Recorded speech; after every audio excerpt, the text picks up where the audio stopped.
Pakistani visa के बारे में बताएं, क्या सिचुएशन है? ओपन है सर, बस पाकिस्तानी वीज़े ओपन है। लग रहे हैं वीज़े? हाँ लग रहे हैं, क्यों नहीं लग रहे हैं पाकिस्तानी। बिस्मिल्लाहिर्रहमानिर्रहीम, अस्सलाम वालेकुम वरहमतुल्लाहि वबरकातुहू। मेरा नाम अफनान अली है, मैं दुबई से। अगर आप फर्स्ट टाइम हैं तो सब्सक्राइब लाजमी कर लें, छुप कर वीडियो ना देखा करें ताकि नेक्स्ट वीडियो के नोटिफिकेशन से आप बाखबर रह सकें। सबसे पहले ये इंटरव्यू सुने, समझें, फिर मज़ीद इस पर डिस्कस करते हैं। पाकिस्तानी वीज़े ओपन है। लग रहे हैं वीज़े? हाँ लग रहे हैं, क्यों नहीं लग रहे हैं पाकिस्तानी वीज़े लग रहे हैं। और दूसरे नंबर पे ज़्यादातर पढ़ाई मांगते हैं इधर। पढ़ाई मांगते हैं, हाँ, यानी मतलब डिग्री अटेस्टेशन। डिग्री अटेस्टेड मांगते हैं। जो जिसकी डिग्री है उसका वीज़ा तो इजीली लग जाता है।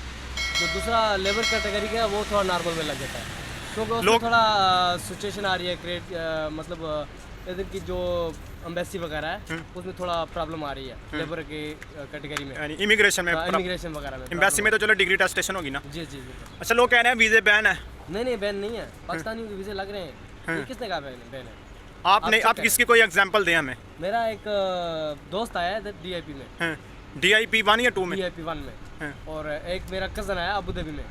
पाकिस्तानी वीज़ा ओपन है, बंद नहीं है। अच्छा। हाँ, लेकिन किसी को पैसे दे के फंस नहीं जाना, पहले उससे वीज़ा ले लें उसके बाद। लेकिन टिकट बहुत महंगे हैं अभी, यानी जो एजेंटों के हाथ नहीं चढ़ना। एजेंटों के हाथ नहीं चढ़ना। एजेंट बताते कुछ हैं, करते कुछ। बिल्कुल बिल्कुल राइट। अच्छा, इसमें अभी जो लोग ये कह रहे हैं जी वीज़े बैन हो गए, वीज़े बंद हो गए हैं, उनके लिए क्या पैगाम है? नहीं, सबसे पहले ये है ना कि देखो, जो चीज़ मालूम हो वो चीज़ बोलनी चाहिए कि भाई पाकिस्तानी वीज़े नहीं लग रहे या ये है वो है। नहीं लग रहे हैं, बिल्कुल लग रहे हैं। भाई पाकिस्तानी वीज़े कुछ इशू आया था, लेकिन अभी वो इशू क्लियर हो गया। अभी उनके वीज़े लग रहे हैं पाकिस्तानी में। अच्छा, लोग कह रहे हैं जी लेबर के लिए कोई डिग्री है? नहीं, पहले डिग्री का इशू बनना था, लेकिन अभी नहीं है। लेबर के लिए कोई डिग्री नहीं? नहीं अभी ड्राइवर हजरात की? ड्राइवर हजरात के लिए भी कोई नहीं है। क्यों? जो लेबर कैटेगरी में उसका लगेगा, जिसका डिग्री नहीं होगा। जिसका डिग्री रहेगा उसका थोड़ा हाई स्टैंडर्ड वीज़ा लगेगा। मतलब पहले लोग लगवाते थे यूरोप जाने के लिए, लगवाते थे वीज़ा मैनेजर का वगैरह वगैरह वगैरह। अभी वो ऐसा नहीं है, अभी उसके लिए डिग्री चाहिए। डिग्री ज़रूरी है। डिग्री, यानी कि इधर से लोग अच्छा वीज़ा लगवा कर इधर से यूरोप जाते थे या क्रेडिट कार्ड लेकर भाग जाते थे। बिल्कुल बिल्कुल। अभी वो सीन नहीं होगा। अभी जो क्लीनर है वो क्लीनर में काम करेगा, क्लीनर में करेगा। जो हेल्पर है वो हेल्पर में करेगा, जो ड्राइवर है वो ड्राइवर में करेगा, जो मैनेजर है वो मैनेजर में करेगा। ये सीन है ना सारा? बिल्कुल होगा। ठीक है। आप कहाँ से हैं? मैं पाकिस्तान कश्मीर से हैं। कितनी देर होगी इधर काम करते? मुझे हो गए 6-7 साल हो गए। 6-7 साल हो गए हैं। तो जो आपका भी बता रहे हैं, आपका भाई इधर आया है, वो कितने देर पहले आया? तकरीबन 1 मंथ पहले आया अबू धाबी में। अबू धाबी में? हाँ, इधर का कोई आपके, जब आप इन दिनों के अंदर जब से ये शोर मचा है 2-2.5 मंथ से, तो कोई आदमी आपने इधर आते देखा अपने करीबी या कंपनी में न्यू?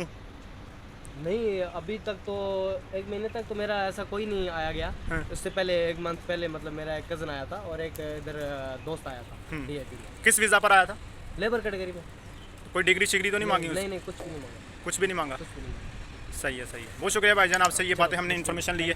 तो जी दोस्तों, इस भाई ने मुकम्मल तौर पर आपको बताया है। आप अगर मेरी ज़ुबान पर एतबार नहीं करते तो ना करें, ये जो भाई कह रहा है इस पर कर लें, ठीक है ना।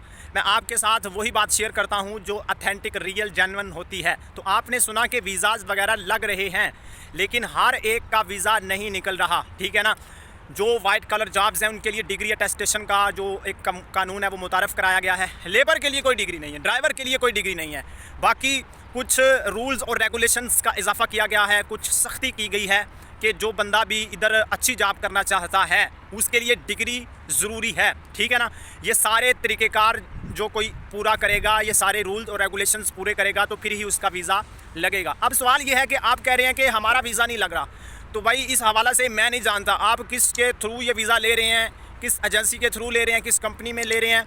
तो इसकी सारी इन्फॉर्मेशन आप बेहतर जानते हैं। हम आपको वही चीज़ बताते हैं कि अगर तो आप ऐसी कंपनी में आ रहे हैं कि कंपनी के अंदर काम है, ठीक है ना, कंपनी को जो कोटा मिला हुआ है। और ख़ास तौर पर इन दिनों के अंदर जब 2024 आया है, न्यू ईयर आया है, कंपनियों को कोटा मिला हुआ है। यानी कि अगर किसी कंपनी में 100 बंदों की ज़रूरत है तो 100 के 100 पाकिस्तानी नहीं होंगे, उसमें 10 बंदे इंडियन होंगे, 10 बंदे पाकिस्तानी होंगे, 10 श्रीलंकन होंगे, 10 फिलिपिनियन होंगे, 10 जनाबे वाला मिस्र के होंगे, 10 जनाबे वाला साउथ अफ्रीका के होंगे। तो इस तरह ये कोटा सिस्टम अभी जारी किया गया है। तो अगर तो पाकिस्तानी 10 पूरे हो जाते हैं किसी भी कंपनी में तो 11वां बंदा नहीं आएगा। ये बात पक्की मेरी लिख लें। आप अगर 11वें हैं तो आपको 100% जॉब नहीं मिलेगी, आपका वीज़ा नहीं लगेगा। तो कंपनियां खुद ही वीज़ा अप्लाई नहीं कर रही। अगर आप ऐसी कंपनी के थ्रू आ रहे हैं कि जिसका कोटा पूरा हो चुका है तो आपका वीज़ा नहीं लगेगा, अगर पूरा नहीं हुआ तो फिर आपका वीज़ा लगेगा। अच्छा, नेक्स्ट मैं ये बात भी आपको बताता चलूँ कि अगर कंपनी वीज़ा अप्लाई करे, ठीक है, कंपनी को अगर ज़रूरत है तो डेफिनेटली आपका वीज़ा निकलेगा। किसी ऐसी एजेंसी के थ्रू आप आ रहे हैं जिनका रिकॉर्ड ऐसा है तो फिर भी आपका वीज़ा निकलेगा। यहाँ पर मैं एक बात आपको ये भी बताता चलूँ कि अभी जो क्लीनर है उसको क्लीनर की जॉब ही करनी पड़ेगी, वो मैनेजर की पोस्ट पर नहीं बैठ सकता। और जो मैनेजर है वो मैनेजर की जॉब ही करेगा अगर उसके पास डिग्री है, ठीक है ना। पहले तो सीन ये होता था कि इधर बहुत सारे लोग आते थे पाकिस्तान से किसी ऐसी कंपनी में जहाँ एक पूरी सेटलमेंट होती थी, जनाबे वाला 40 बंदे अगर कंपनी में हैं तो 40 के 40 ही वाइट कलर जॉब कर रहे हैं, कोई भी उनमें लेबर नहीं है। तो जब यूए इमिग्रेशन ने ये देखा कि ये क्या चक्कर हो रहा है, ये क्या सीन हो रहा है, तो फिर इस पर उन्होंने गिरफ्त की, इसकी जांच पड़ताल की। पता ये चला कि जो बंदा इंजीनियर की पोस्ट पर बैठा हुआ है वो तो क्लीनर के लिए अहल है, और जो क्लीनर की पोस्ट पर है वो तो जनाबे वाला इंजीनियर के लिए अहल है। तो ये चीज़ें जब चेक की गई तो पता चला कि जो बंदा इंजीनियर की पोस्ट पर बैठा हुआ है उसके पास तो डिग्री नहीं है, उसके पास तो कोई तालीम ही नहीं है। तो अभी ये तालीम का एक डिग्री का नया रूल रखा गया है कि कोई भी बंदा अगर आईटी के अंदर आना चाहता है तो उसके पास डिग्री होना ज़रूरी है। तो ये सिंपल चीज़ें मैं आपको पहले भी बता चुका हूँ, अभी कुछ चीज़ें जो मेरे पास आई थी मैंने आपके साथ शेयर कर दी हैं। उम्मीद है दोस्तों आपकी आज की वीडियो आपको पसंद आई होगी। नेक्स्ट वीडियो के साथ फिर मिलेंगे, तब तक के लिए अल्लाह हाफ़िज़।